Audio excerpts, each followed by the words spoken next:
on scholarship to row at Boston University. And they basically went to Saratoga High School, and they're beautiful.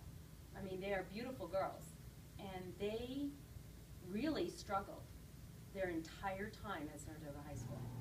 The reason why they struggled is because they didn't party. And they didn't party because Saratoga Rowing had a zero tolerance for underage drinking or alcohol. And they knew they were really good. They were really good rowers, and they knew that they would get a scholarship to go to college, and they knew that that's what they wanted. So for them it was really hard, and I had to watch it as a mother, and I couldn't really do anything. I was kind of glad. I mean, from a mother's standpoint, you're happy that they're not going out to parties, and they're not going to get in trouble, because that's great. For a parent, that's great. But for two kids that are seemingly popular because they're really pretty and they're really good athletes, but nobody saw them in their rooms at night crying or being upset because they felt like they didn't have any friends, because they weren't with the group that was partying. And as a parent, it was really hard because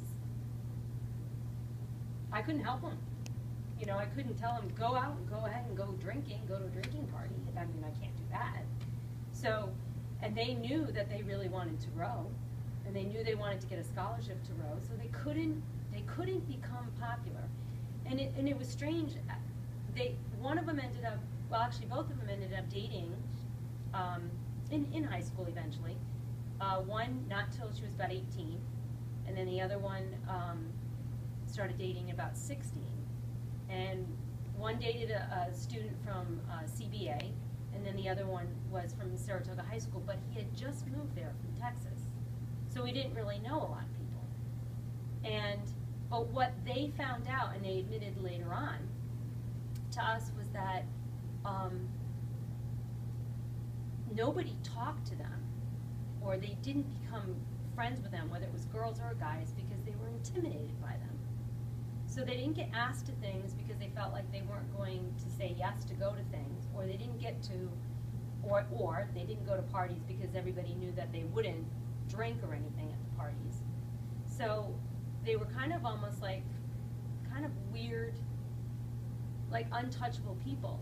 Now I know that doesn't sound like bullying, because they weren't technically made fun of, and they weren't harassed or anything like that at high school, but in a way it was kind of like a silent punishment.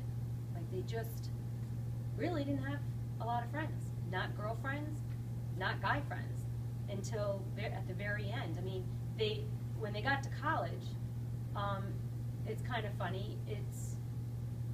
They're on the rowing team, and they are, again, great rowers, and they're doing a really good job. But then, again, those teammates